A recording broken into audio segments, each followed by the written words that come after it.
mutlu olmaya çalışma düşüncesinden ileri gelmektedir.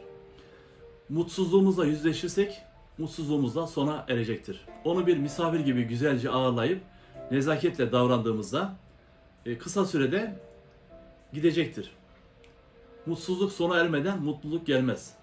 Gecenin karanlığı sona ermeden gündüz gelmez. Mutsuzluğu yaratan düşüncelerin, koşullanmaların yaşama ve kendimize dair yanlış algılamalarımızdan, deneyimlerimizden, anılarımızdan kaynaklandığını fark etmeliyiz. Onları sonlanmasına izin verip bir misafir gibi ağırlayıp geldikleri gibi mutsuzlukla yüzleşip onları yolcu etmemiz gerekir. Acılarla, zorluklarla kavga etmek, misafirlerle kavga ederek kendini ve onları hırpalamak, üzmekten başka bir şey değildir. Uygun biçimde onları ağırlamak, acılarla yüzleşmek, saygılı misafirler gibi çekip gitmelerini sağlayacaktır. Zihnimizi bir çöplüğe çevirip allak bullak ettiğin için enerji kaybımızla bu duruma geliyoruz. Acıya kayıtsız kalmak ve bu acıları kaydeden, yineleyen deneyimlerimizi sürekli üretmeye çalışmak kendimizi sabote etmektir. Dolayısıyla tam farkındalık ortaya çıktığında zihin kayıt yapmaz, yinelemez, sorun üretmez, sadece algılar, görür ve harekete geçer. Farkına vardığınız düşünceler size esir alamazlar çünkü onların yıkıcılığını keşfedersiniz. Çocukluğumuzdaki ilk anılarımızdan itibaren, hatta daha çok önceden kırılmaya, incinmeye başlarız. Kırıldıkça çok daha incinebilir hale geliriz. Çünkü zihnimiz eski kırgınlıkların izlerini, kayıtları silmemiştir. Tam tersine biriktirerek iyice pekiştirmiştir. İlk çocukluk anılarımızdan başlayarak hatırlayabildiğimiz bütün incinmelerimizin bizde bıraktığı yaraları ve onların neden olduğu acıları hatırlayarak iyileştirin. Bu kayıtları silin. Yaşam yolculuğumuzda büyüdükçe, incindikçe daha kırılganlaşır, çevremize duvar örer, kendimizi tutsak ederiz. Oysa ki huzurlu hissedebilmek için o duvarların arkasındaki o saf, tertemiz, masum çocuğu yeniden bulabilmemiz, ona sevgi gösterebilmemiz gerekir. O masum ve günahsız çocuk hepimizin içinde ve bize küsmüş durumda. Kendi içindeki masum çocukla barışın. Onu keşfedin. Öbür türlü insan asabi, huzursuz, mutsuz, dengesiz, şikayetçi olarak işlevsiz yaşam oyunlarıyla yaşamını bir eziyet, çatışma, ikilemler haline getirir. Ve yaşamın tadını çıkaracak yerde kendisiyle savaşıp durur. Konum, güç, statü, ün, mevki, para, pul gibi hazlar vahşi kapitalist yaşamda günümüz insanın adeta ruhunu ve bedenini esir almıştır.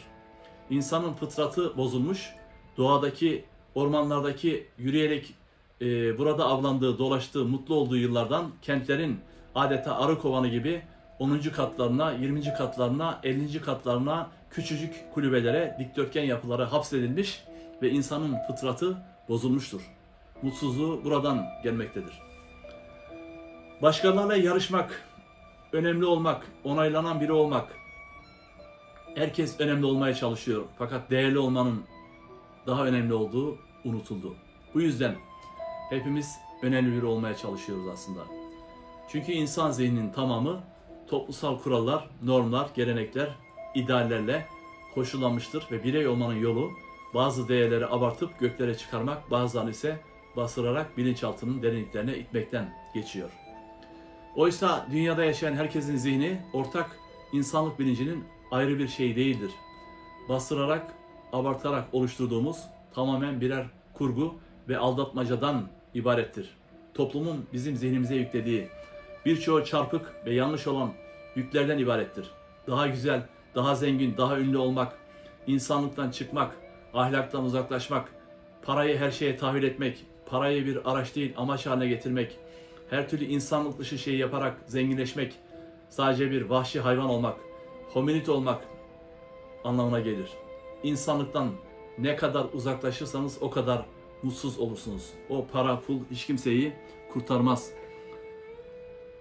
Hepimiz tüm diğer insanlar gibi acılar çekeriz. Toplumun kölesi olan insan ondan özgürleşebilmek için has temelli değer yargılarını bırakması lazım.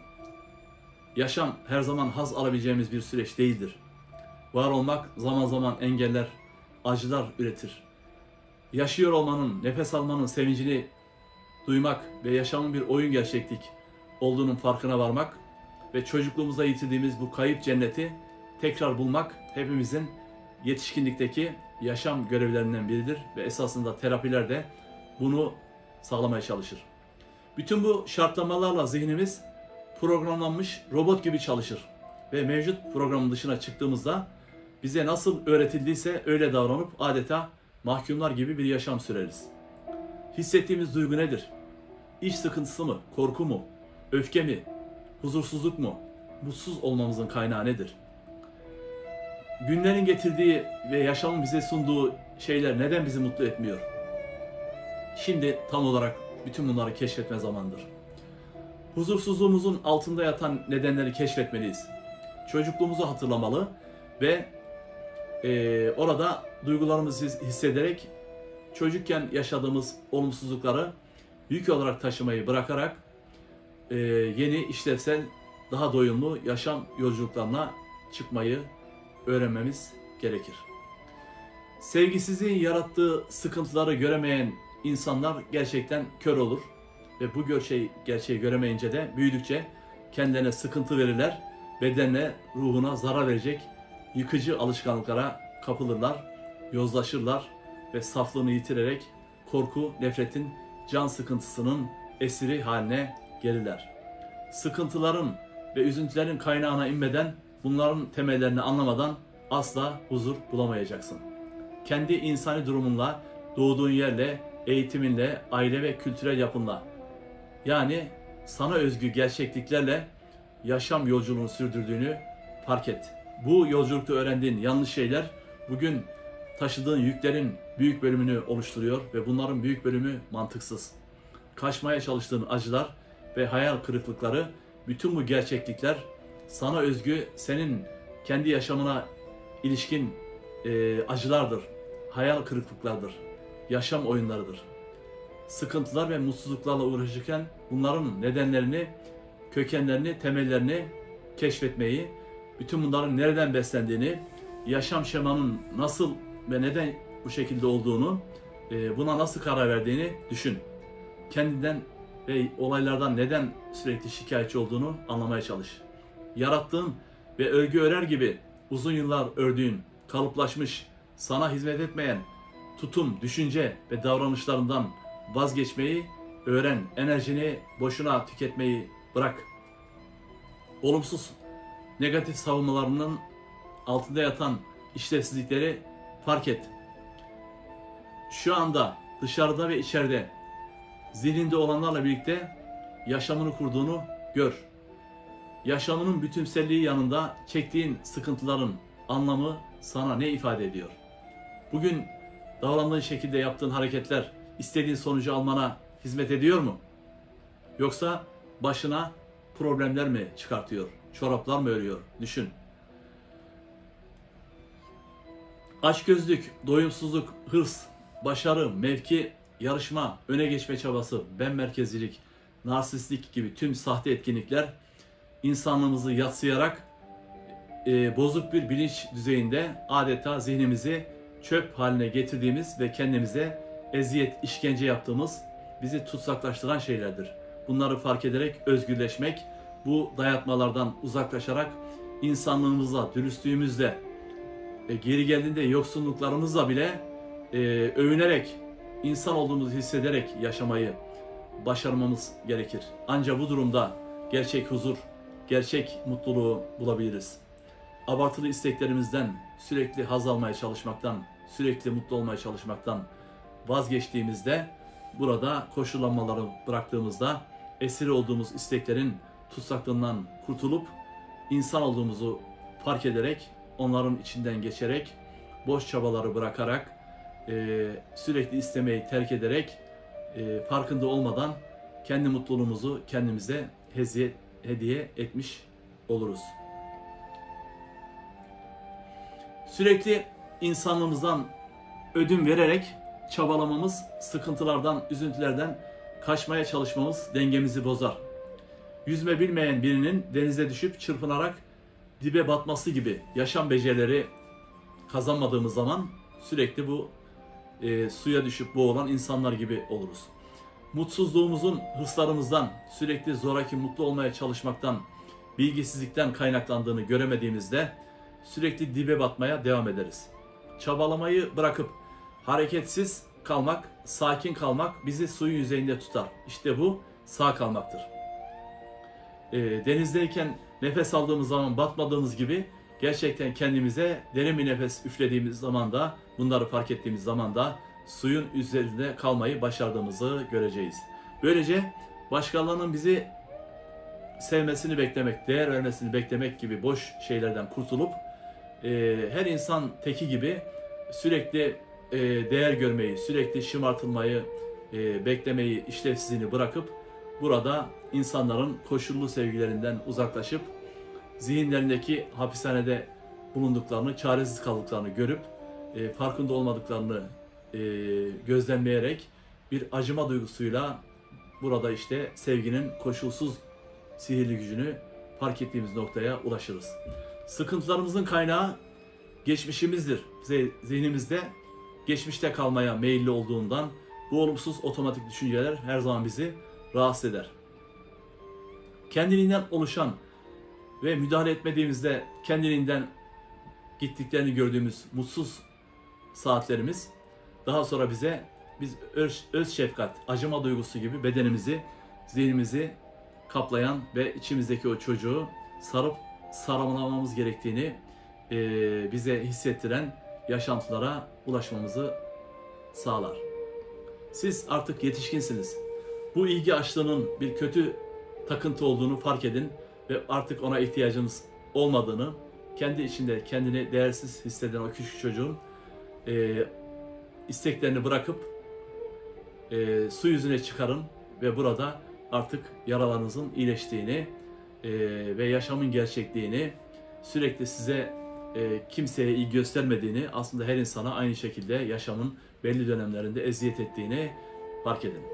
Annemizi, babamızı, tüm büyüklerimizi, kendimizi affederek, kendimize barışarak ve bütün bu olumsuz şeylerin sıkıntı ve problemler doğurduğunu, öfke ve kızgınlık yarattığını görerek yeni bir yolculuğa çıkmayı başarmamız gerekir. Bunlar insana yapamayacağı iyiliklerdir. Senin yolculuğun, senin gerçeklerindir. Mutluluğunu ve acılarını anne baban da senin için çekemez. Bunlar senin yolculuğun, senin hayatın ve ne yazık ki yeterince hayal kırıklığına uğramadan öğrenmen, yeni yolculuklara çıkman mümkün olmuyor. Kendi acılarını çekmeye, katlanabilmeyi öğrenmen, dizginlenemez sevinçlerinin biteceğini görmen gerekiyordu. Bu tıpkı senin yerine başkasının o merdivenleri çıkamayacağı gibidir. Her şeyin sebebi zihinsel tuzaklarımız olan korkularımızdır. Hata yapmaktan, zarar etmekten, kaybetmekten, reddedilmekten her zaman çok korkuyoruz. Bu farkındalıklarla olmazsa olmazların yoktur artık. Onların seni köleleştirdiğini bu aşamadan sonra fark edebilirsin. Sadece yaşamak için şart olan hava, su, yiyecek, giyecek, barınak sizin tek olmazsa olmazlarınızdır. İnanın ki daha fazlasına ihtiyacınız yok. Minimalist yaşamak, insan olduğunuzu fark etmek ve bütün bu kentlerin o gökdelenlerinde, 10. katlarında, yüksek binalarda, küçücük evlerde sizi modern dünyanın tutsak ettiğini ve insanın fıtratının bozulduğunu görmek çok rahat bir mutluluk durum haline ulaşmanızı da sağlayacaktır. Çok şey istemek, çok şeyin sahibi olmak, çok yemek, kendinize çöp kutusu muamelesi yapmak gibi sizi köleleştiren hatalardır. Çektiğimiz birçok sıkıntı mikrokozmos olan bünyemizde okyanusa düşen yağmur damlaları kadar etkisizdir aslında. Dev dalgalar, bütün damlacıklar, hatta yaşamın büyük darbeleri gibi gelen büyük su kütlelerini bile bu yutar, bünyesinde eritir. İnsanı insan yapan, öğrendikleri şeyler, çektiği acılar, hayal kırıklıkları olduğu gibi okyanus yapan da bunlardır. Yağmura, rüzgara, zor koşullara uyum sağlamak, bunları deneyimlemek, okyanus haline getirdiği gibi bir ırmak olan insanı da denizler, okyanuslar haline getirir. Üzüntülerimiz ve hayal kırıklıklarımız burada verdiğimiz nefes gibi bir sona eriş, sevinçlerimiz ve umutlarımız ise yeni bir başlangıçtır. Rahat ve huzurlu hissetmek için yaşamınızı meditasyon olarak yaşamayı öğrenmiş olmanız gerekir ve düşüncelerimizi seyretmek, onları tutmamayı, itmemeyi, müdahale etmemeyi, sadece gözlemlemeyi öğrenmek, bu spontanlığı oluşturabilmek, şu anda ne hissediyoruz, düşüncelerimiz, duygularımız nedir? Bunları özgürce hissedebilmek, onların gelişlerini, gidişlerini seyretmek, bunun kendisi bile bir meditasyondur. Siz sadece onları izlersiniz. Eğer gerçekte bunları seyretmeyi öğrenirseniz, yaşam oyununun büyük bir sahnede oynandığını görür ve üzüntülerinizin daha çok yaşamayı tercih etme iradesine sahip olduğumuzu fark ederek araba kullanır gibi otomatik pilotta geniş bir açıdan hayata bakmayı ve ufak tefek şeylere kafayı takmamayı öğrendiğinizde o inatçı gördüğünüz düşüncelerin, olumsuz, mutsuz düşüncelerin bile çekip gittiğini görürsünüz. Düşmanlarınızın hayatlarını zavallı olmaya adamış köleler olduğunu, nefretinizin sizi köleleştirmeye çalışan ilkel bir duygu olduğunu hayretle görür, nefretinizi şefkate, sıkıntılarınızı da huzura çevirmeyi böylece öğrenirsiniz. Sıkı sıkıya sarıldığınız her bağımlılığınıza işlevsiz ve patolojik yapışmaları bırakıp bunlardan vazgeçtikçe gerçekten özgürleşmeye doğru ilk kez gittiğinizi fark edersiniz. İnsanı insan yapan değerler, insani değerler, dürüstlük, adalet, yalansız, dolansız, düzgün, güvenilir bir yaşam sürmektir. Dürüst olmaktır. Kaprislerimiz, bitip tükenmek bilmeyen isteklerimiz, olmazsa olmazlarımız, ihtiyaçlarımız dışında bizi esir alan araç gereçlerdir ve bunlar bizi bağımlı hale getirir. Bunlardan vazgeçtiğinizde kendinize en büyük yatırımı yapar ve burada büyümek, olgunlaşmak, sorumluluk almak ve temel ihtiyaçların dışında aslında pek bir şeye ihtiyacımız olmadığını fark ederek huzurlu bir ruh haline geçiş yapmamızı sağlayabiliriz. Dün bir hayaldir, yarınsa bir rüya. Sadece bugüne, şu ana odaklanırsak kendimize ettiğimiz eziyetlerin hepsi otomatikman çekip gidecektir. Anda kalmak, anda olmak, anı yaşamak değil, anda kalmak. Gerekirse o andaki eziyetleri de çekmek gerekir. Çünkü şimdiki zamanda acılar yoktur. Bunlar hep çarpıtarak kötüleştirdiğimiz geçmiş anlarda bir kabus gibi görmeye çalıştığımız ve gelecek zamanda duyduğumuz kaygılardır. Bunlarla kendimizi göz göre göre mutsuz ediyoruz. Yaşamımızı bilimsel doğrularla, kuramsal bilgilerle, kadim öğretilerle yapılandırmaya gayret ettiğimiz zaman en büyük sihri yaratan bilgeliğe ulaşıp günlerimizi bilgiyle doldurduğumuzu görürüz. Yeryüzü yaşamımızı bu önemli bilgilerle pozitif biçimde yapılandırır, yolculuğumuzu bir eziyet olmaktan çıkartıp yaşamla dans edebildiğimiz yüksek bilinç frekanslarına buradan ulaşabiliriz. Bu geçici yeryüzü yaşamında düzenli, değerli, iyi olarak gördüğümüz her şey birden ortadan kaybolabilir. Dünyada sağlam bir zemin yoktur ve aslında hiçbir yerde, evimizde güvende değiliz.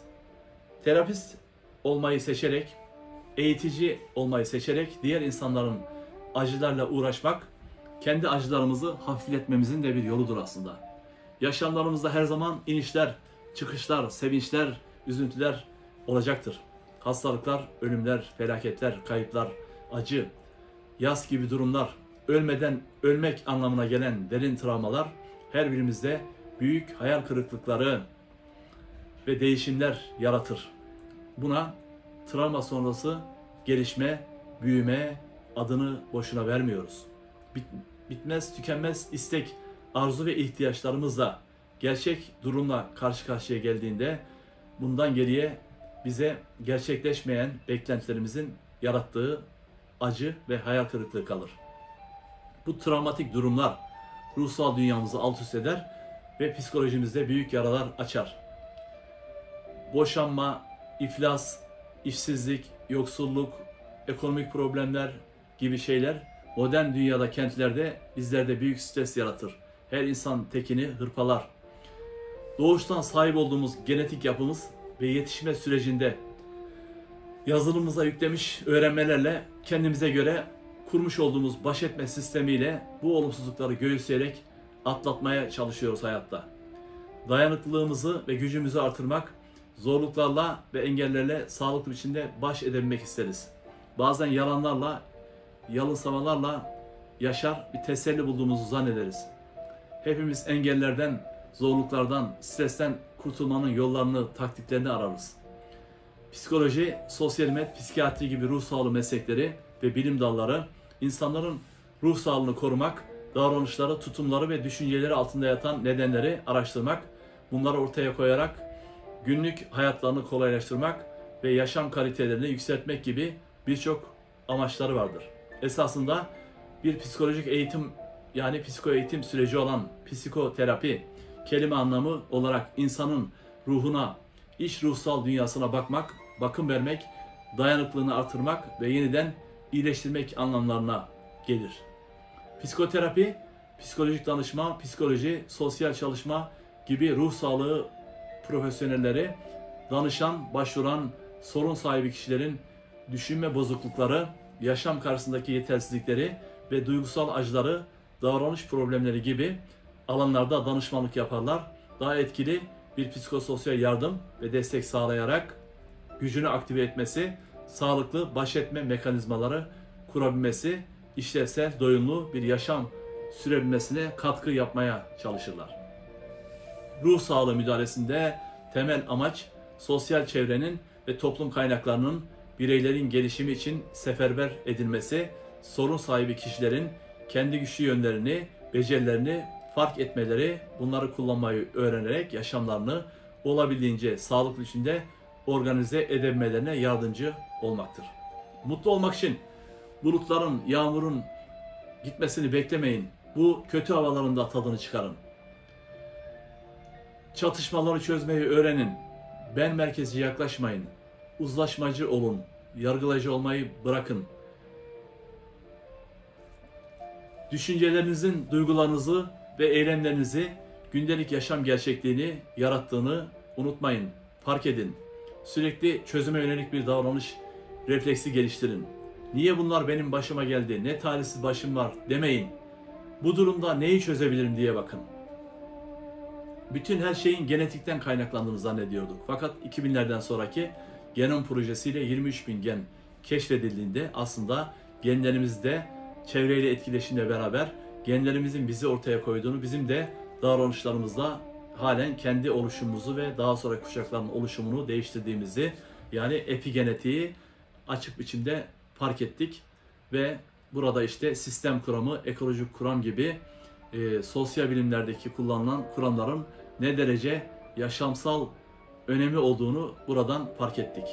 Düşüncenin ve bilginin enerjisi, frekansı olduğunu, düşüncelerimizin maddeden, inançtan çok daha güçlü olduğunu buradan öğrendik. Modern dünyanın simülasyon gerçeklik üretme oyununda sihirbazların nasıl hile yaptığını anladığınızda bunların sihir olmadığını fark edersiniz. Yeryüzünde maddeden enerjiye, genden düşünceye her şey bir protein sentezidir. Hastalıklar, düşünceler, olumsuz şeyler, her şey kurgular bir protein sentezinden başlamaktadır. Yaşam çarpıcı bir metamorfoz sürecidir.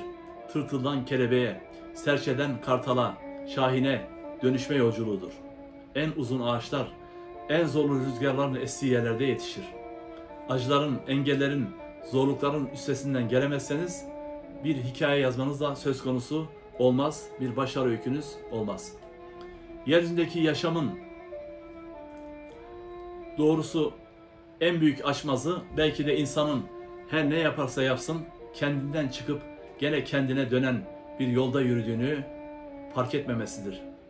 Yaşadığımız olaylar ve olgular karşısında yaptığımız ilk iş adeta bir kamera gibi bunları gözlemlemektir. İşitip görmektir. Duyumsayıp tad ve kokusunu almaktır ve bütün bunları hissetmektir.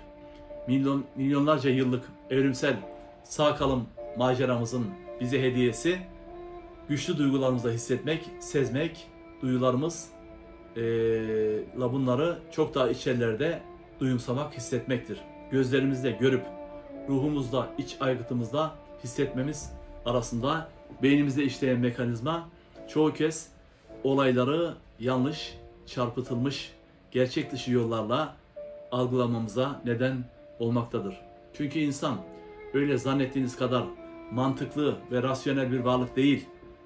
Çevresindeki olaylara gözlemcilikle bakan insanlar zihnindeki kamerayla gördüklerini bir süzgeçten geçirerek algılar ve zihninde çok karmaşık algoritmalarla değerlendirmeler ve çıkarsamalar yapar. Esasında bütün bu değerlendirme süreçlerimizin özünde bizim yeryüzünü nasıl algıladığımız ve dünya karşısında kendimizi nasıl hissettiğimiz duyguları vardır. Eğer kendimize ve yaşama karşı her şey kusursuz olmalı, başarmalıyım, her şey ters gidiyor, hiçbir şey düzelmeyecek, istediklerime ulaşamıyorsam bu dünyada yaşamak kötüdür gibi olumsuz bilişsel şemalarla yaşadığımız zaman burada yaşamı doğru şekilde anlamlandırmamız mümkün olmayacaktır. Beynimizdeki bu çok karmaşık, hızlı aktivasyon süreçleri spontan işleyen, kontrol edemediğimiz duygu, düşünce, davranış sistemleri altında çalışmaktadır. Duygularımızı daha etkili yönetebilmek, mantıklı, dur düşün yap mekanizmasını çalıştırmak, öz denetimi, öz yeterliği kurmak, 5N 1K sorgu yönetimini uygulamak, bana şimdi ne oldu, neden üzgünüm gibi sorular sormak, kendimizi bu sarmallardan çıkartabilmemize hizmet edecektir. Deneyin, uygulayın, göreceksiniz. Diğerlerinin ve dış olayların bizdeki seyri bir davranış ve durumdur. Oysa bu davranışa anlam verip zihnimizde prizmadan geçirip verdiğimiz anlamlara ve anlamlandırma sistemine göre hormonlarımızı vücuttaki kimyasal tepkimeleri harekete geçirip protein sentezini başlatan, kızan, üzülen, olumsuz düşünen, midesini ağrıtan bizzat kendimiz değil miyiz? Yaşamda çevreyi ve diğerlerini sürekli suçlamayı bırakıp kendi sorumluluğumuzu almaya yetişkinlik adını veriyoruz. İnsanlara beni kızdırdın, kötü niyetlisin demek yerine söylediklerim bende kızgınlık uyandırıyor gibi sorumluluk alan ve mesajlarıyla duygularımızla konuşmayı öğrenmemiz gerekir. Sizi hırpalayan, yıpratan, üzen durumlar ve olaylardan sonra kendinizden arta kalanları toparlayın. Kendinize şefkatle ve iyi davranın. Size gereken şeylerin listesini bir gözden geçirin. Yenileyin, düzenleyin, biraz minimalist yaşayın. Bozuk şeyleri, çok arzu ve istekleri, sürekli haz almayı, bunları yaşam kadrajınızdan çıkartın. Olaylar ve olguları, yaşamı, etrafı toparlama, düzenleme fırsatları olarak görün, gözden geçirin. Gücünüzü, beninizi aşan faktörlere direnmeyin, kabullenin. Bunun iç huzurunu yaşayın, olmakta olana direnmeyin ve huzur bulun. Aslında hepimiz çekip gitmek istiyoruz ama nereye gideceğiz? Ve hepimiz bir şeyleri bekliyoruz ama bizi neyin beklediğini biliyor muyuz? Bu videomuzun sonunda M.Ö. 483'lerde Hindistan'daki sarayında genç Prens Siddhartha, büyük zenginliğime rağmen fakirler gibi hiçbir şey olmadan öleceksen bu lüks yaşamın ne anlamı var diye düşündü. Bu düşünceler zihnini kemirdi, durdu, günlerce ızdırap çekti. Sonunda bir gece yarısı konforu, zenginliği, sarayı terk etti. 6 yıl boyunca yoksul bir derviş gibi ormanlarda, yokluk aleminin derinliklerinde yılmadan dolaştı. Sonunda bilgeliğe, merhamete, derinliğe ulaşmak için günlerce aç susuz meditasyon yaptı. Bütün bu deneyimlerle arzu ve isteklerinin köleliğinden kurtularak hiçlik aleminin koridorlarında, hiçliğin atmosferinde işin sırrına erdi. Evet, her insan teki için hep haz aradığı yeryüzündeki yaşam, onurlu biçimde acı çekmek ve insan haysiyetini, onurunu her daim korumaya çalışarak buna dayanmaktan ibaretti. Bu her insan teki için tüm kötülüklere bir meydan okumaydı aslında. Hayat bizim için verilmiş bir ödüldü. İyisiyle, kötüsüyle, acısıyla, tatlısıyla yaşama olanağı bulmuşuz. Diğer canlılarda olmayan akıl bize verilmiş. Ama bu üstünlük olarak görülen akıl aslında acı çekmemizi, hissetmemizi sağlayan bir araç haline de dönüşüyor. Ömrümüz boyunca bize hediye edilmiş bu yaşamı ve onun